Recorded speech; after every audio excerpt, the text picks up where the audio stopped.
All right, so this is an infrared thermometer. Now, why would you need an infrared thermometer? Well, you've probably seen a device like this used in the recent years to measure body temperature. So you can use it to measure the surface temperature fast without having to touch the surface of the object. So when it comes to the trades, it can be very useful. If you're doing electrical work, you can check circuit breakers, panels, and fuses to see if they're overheating without having to touch them. You can identify hot spots in the wiring before they become a fire hazard. You could even test the temperature of different electrical components as well as motors to see if they're running within safe temperature ranges. If you're into HVAC or plumbing, you can use this to find heat loss or cold spots in the ductwork. You can check the temperatures of pipes to see if there's any heating issues. You can also measure the supply and return air temperatures to see if the system is running efficiently. If you're into cars or mechanical work, you can use this to spot overheating motors or belts or even the bearings. You can check the brake temperatures with it. You can do a lot of troubleshooting with this as far as checking if your system, whatever that is running at the right temperatures or not. Now, the technical name for this, according to the brand, it's a professional dual laser targeting infrared thermometer. The measurement ranges between negative 22 degrees Fahrenheit to 752 degrees Fahrenheit, or negative 30 degrees Celsius to 400 degrees Celsius. So it has two lasers that emit from here, uses a 9-volt battery. So you open it up and that's where you store your battery or install your battery. And it has a distance to spot ratio of 12:1. And it kind of lays out how that works right here. Has about 10 hours of continuous use with the lasers and the backlight on. Has an LCD screen, so if you pull the trigger, you can turn that backlight on or off right here. And it's accurate for 1 year before you have to recalibrate it.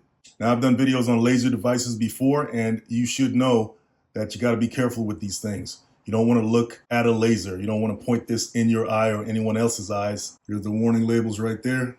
All right, so let's dive into the specs. All right, so right here you have the two targeting lasers. And this bigger round portion here is the infrared sensor. I showed you guys the battery compartment right there. This is the LCD display once again. Speaking of the LCD screen, let's examine it for a second. Now that blinking scan symbol, that's just telling you that you're actively measuring a surface at the moment. If I let go of the trigger, I'm not measuring anything, so it disappears. Now the triangle with the star in it lets you know that the two lasers are active. You can see the two dots on the surface right there. This light bulb lets you know that the backlight is active. Now if I let go of the trigger, you're gonna see hold. That just means it's gonna freeze all this data in place on the screen for you until you pull the trigger again.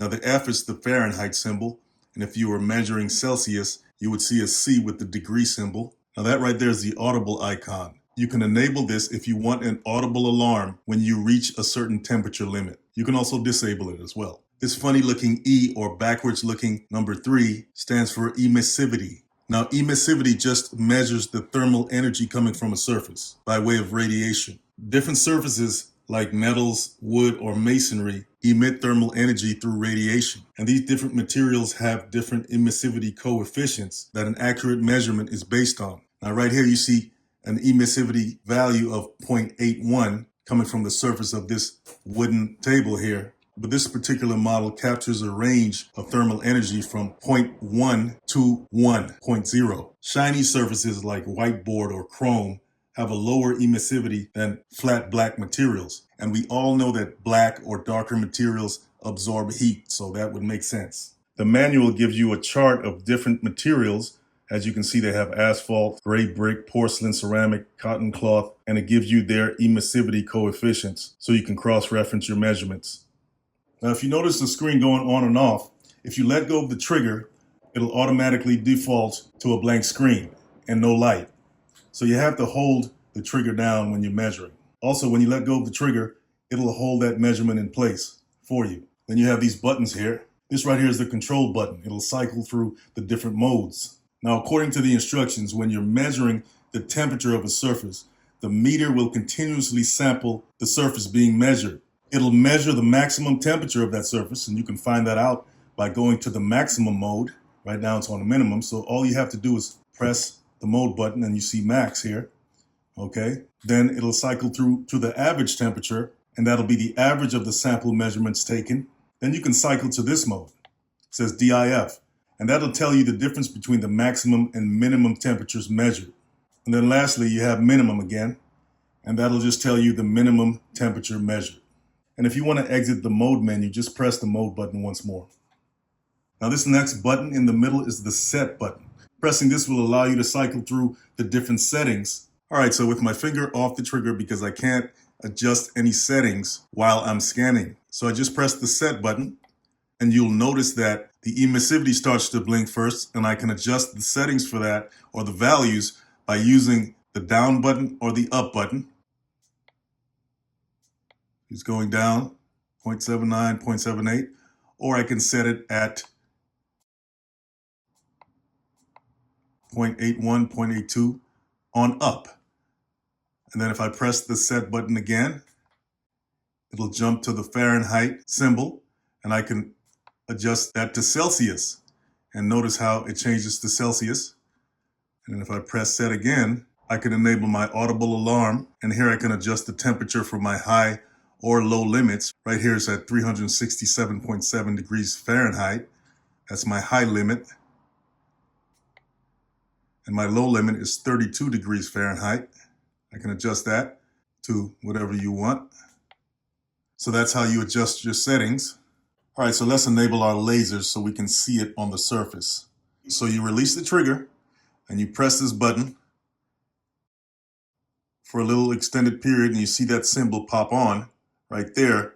And then you pull the trigger and you can see the dots. If you don't do that, you won't see the dots on your surface. So when you're measuring, you want to aim this at your intended object for about 2 seconds, and then you release the trigger, and then you're going to see that data hold, and all your information is going to just freeze frame right there for you. Now, if you see OL or negative OL on the screen, that just means that the surface temperature of the object is either above or below the measurement range of the meter, which we stated earlier on in the video. Now, the dual lasers, these two lasers, they actually help in targeting the measurement area.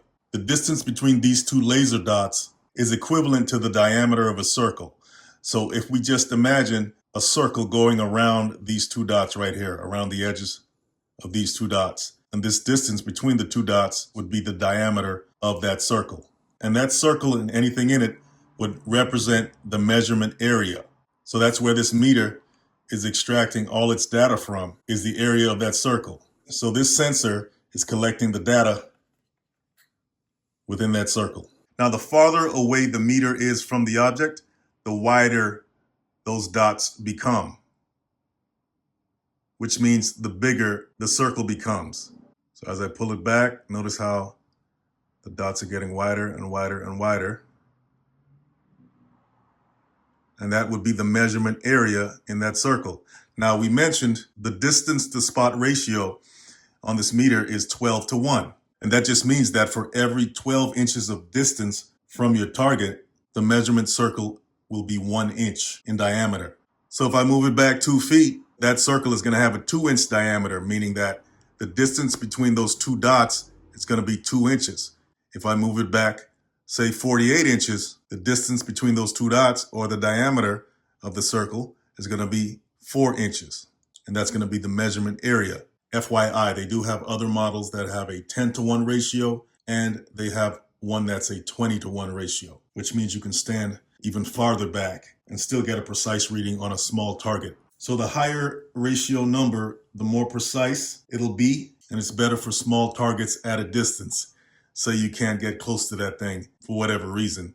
You can get the temperature readings from a further distance, a safer distance. Basically, whatever lands between the two dots is what the thermometer is measuring. Just picture that line between the two dots being the diameter of a circle. And anything within that circumference is getting measured. So if you want to get an accurate measurement, make sure that the two dots land on just the item that you want measured.